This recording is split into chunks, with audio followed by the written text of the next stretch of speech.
Hey everyone, yeah, I'm still in the same clothes because it's still the same day. Well, it's nighttime now. I had to wait for that video to upload in order to do this one. But back for another Bible tea video on Job 4 and 5. And I was like, should I just read 6 and just clump them all together?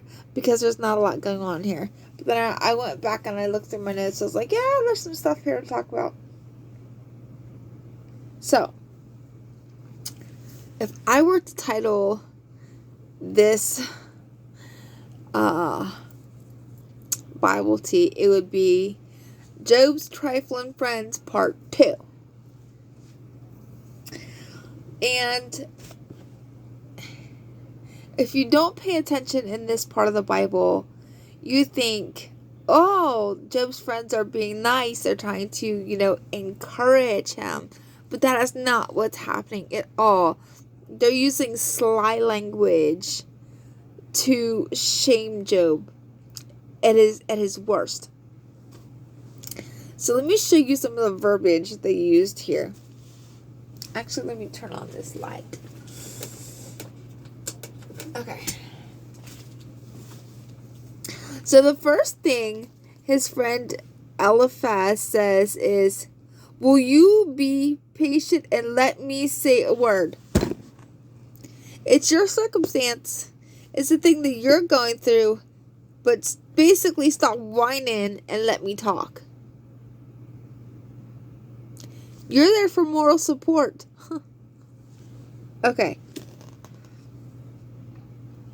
And then, let's see. You get down here and it says, he talks about the good man that Job was and all that he gives and how that he helped people. And I'm like, oh, okay, maybe he's encouraging his friend. No, he's still trifling.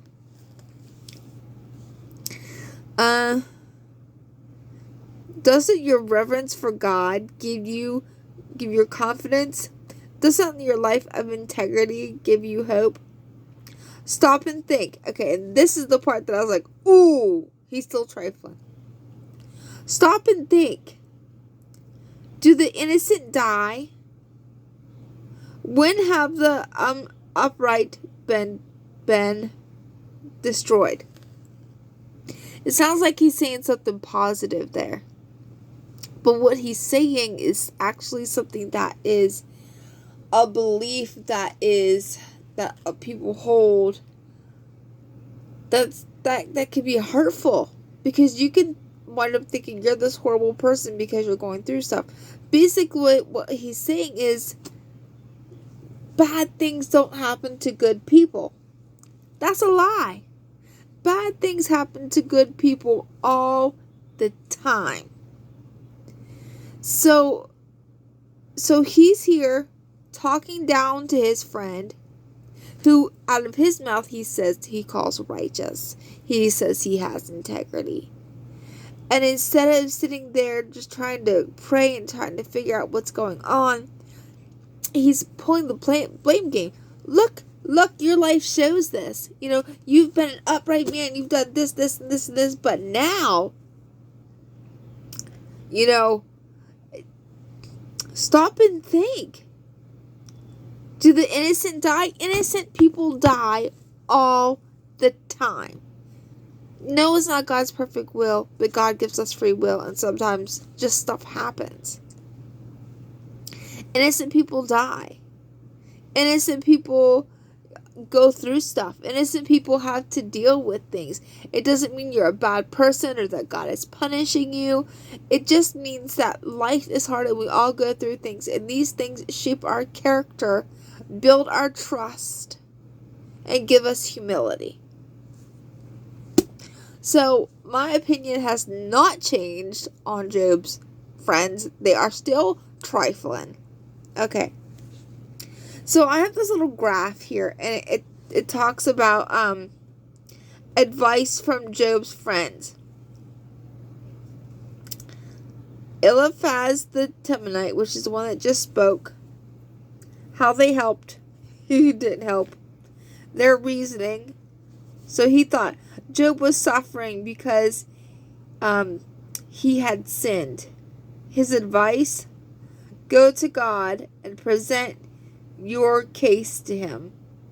Job's response: stop assuming my guilt. Like, stop just assuming that I'm guilty for something. So it's like, I wonder what was hardest for Job. Going through what he was going through, thinking that he was walking through the worst thing he'd ever. Like, it even says in chapter 3 that this is the thing that I feared. Actually, I'm going to read it.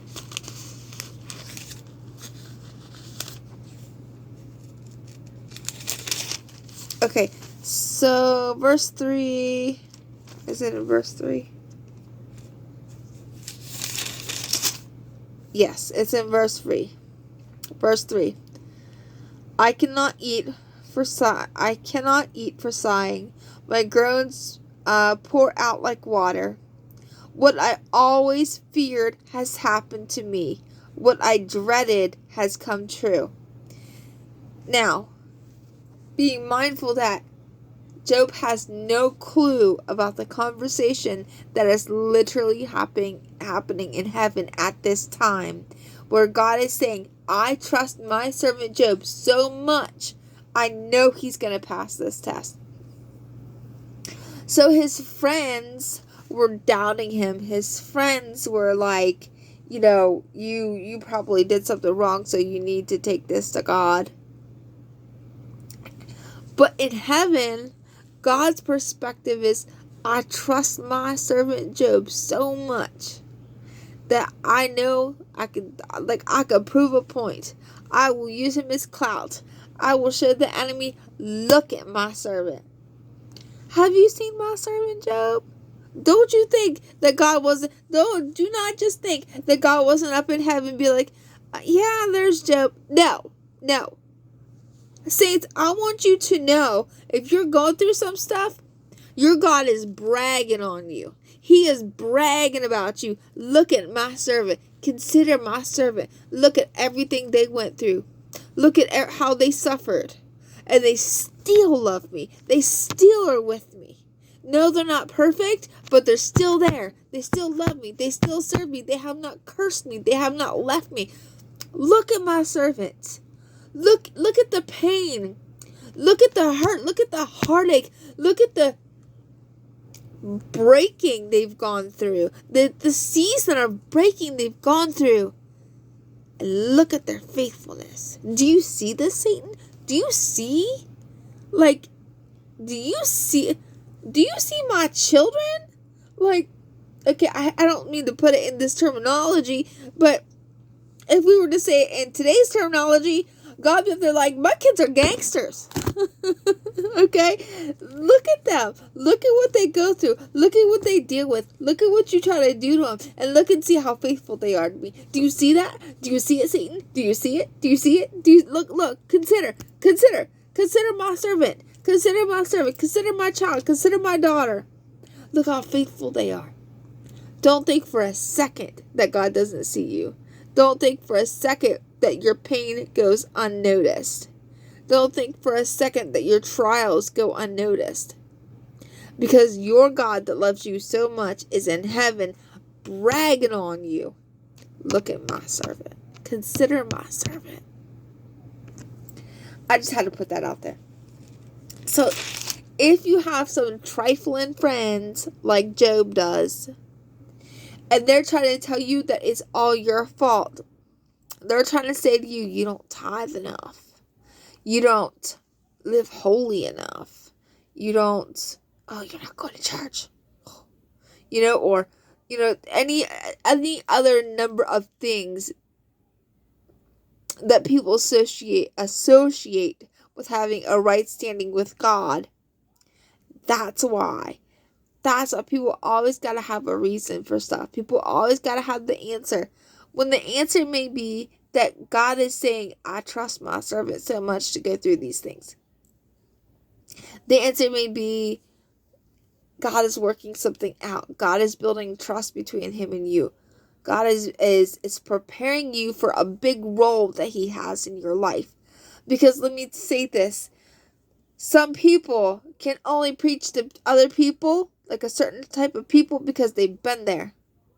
I cannot go and preach to somebody about alcoholism because I have not been there. I could go preach to somebody about some witchcraft because I've been there. You have authority. You have authority to pray over people, to set people free. When you've walked through something, at the end of what you're walking through, you get authority to put your foot over that thing. You get authority over that thing. That's what's awaiting at the end of your trial, is authority over the thing that feels like it's had authority over you. But at the end of that awaits authority. Authority and power to be able to overcome, not only overcome for yourself, but able to help other people to overcome those things. So sometimes we go through hard and difficult things so that maybe God's calling us to preach or to pray for somebody that's going through the same thing. And because we've overcome it, we have power over that thing. There are many, many, many different reasons why God may call us to suffer. Many different reasons. Just a handful of those are correction. But when it's correction, you know it's correction. When it's the fact that you've opened a door, you know it's you opening a door. Like, you could feel it. If you have the Holy Ghost, you could feel it. You know it. So, be encouraged. Those of you, I really, as I've been reading Job, man, I felt that. Like, at this time, there are so many people going through. So many people walking through anxiety, walking through health problems, walking through exodus from churches, walking through pain, like, so many people right now that are just walking through some hard stuff. And I feel that Job, even though it seems depressing, Job is the perfect chapter, the perfect book in this season. I feel like, and I have, not only have I been getting so much out of it, but everywhere I look, the people that I watch are all talking about Job. So I feel like this is a season for Job. Okay.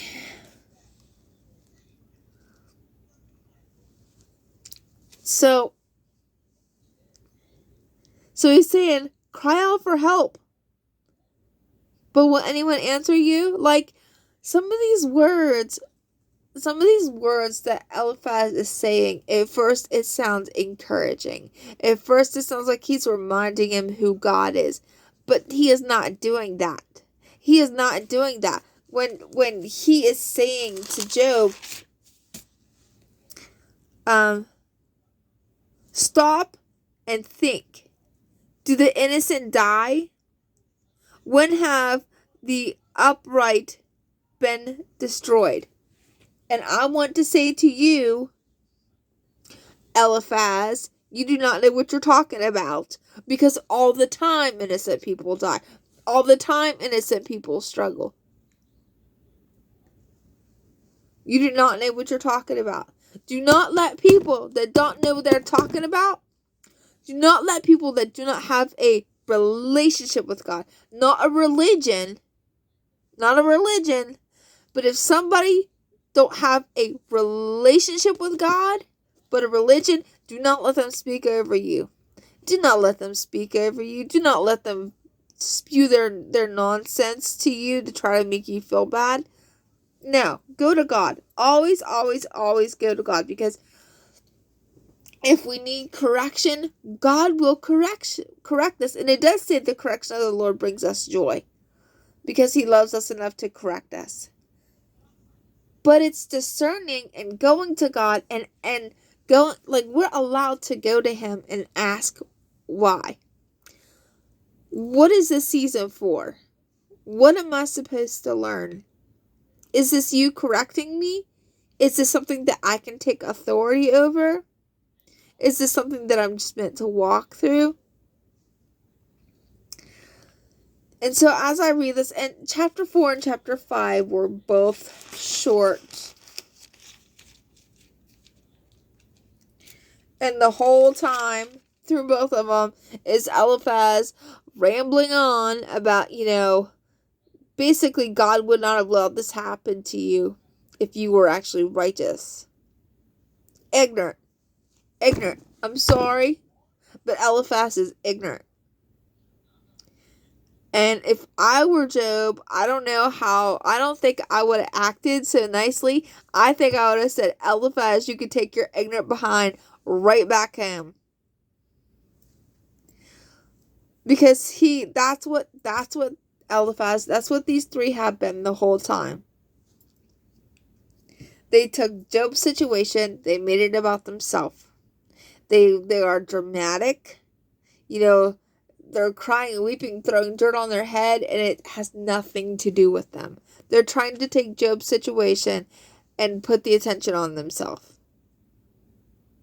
Number two, they're getting in Job's business, okay, and putting all the fault on him. Well, if you were holy enough, this wouldn't happen to you. If you were righteous enough, this wouldn't happen to you. I'm sorry, but the God of the universe called Job righteous. The God of the universe called Job a man of complete integrity. And I guess this is the lesson. Be careful who you allow to title you. Be careful who you allow to give you a title.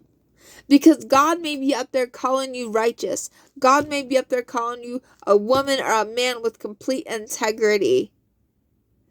And yet the enemy's over here speaking in your people's ear, trying to get you to claim something that you're not. Because Satan don't have power, so he's going to try to speak into your ear to try to get you to speak out what he wants you to use your own words, to use the own power that's in your own words that God gave you to destroy your own life. So we've got to be careful and make sure that we're here from heaven. God, let me be able to just eavesdrop on what heaven is saying about me. Can I just eavesdrop on what heaven is saying about me? Because I do not care to hear what these people are saying about me down here. Do not allow a people, especially if they do not have a relationship with God and do not have the correct motives in mind, do not allow them to speak over your mind or to label you. Because this is what could be happening. God could be in heaven declaring, my child is righteous. My child is holy. My child walks circumspectly before me. They fear me. My child is blessed. And Satan's in your ear saying, you are cursed. You are good for nothing. You can't do nothing right. This is happening because God's mad at you. And it's saying, who am I going to hear? Who am I going to strain my ear to hear? I want to hear what's being said about me in the courts of heaven. Whether it's something that I need to change or something that God, I want to know what God is professing over me. I want to know what God has to say about my life. I do not care to hear what the enemy thinks of me. I do not care what he thinks of me. So that's what we can get out of 4-5, and who knows how long this is going to go on. Is number one, watch the type of people you allow to influence your life. Do they talk to you when you're going through hard? Do they talk to you the same way when you're going through hard times as they talk to you when you're high on the mountain?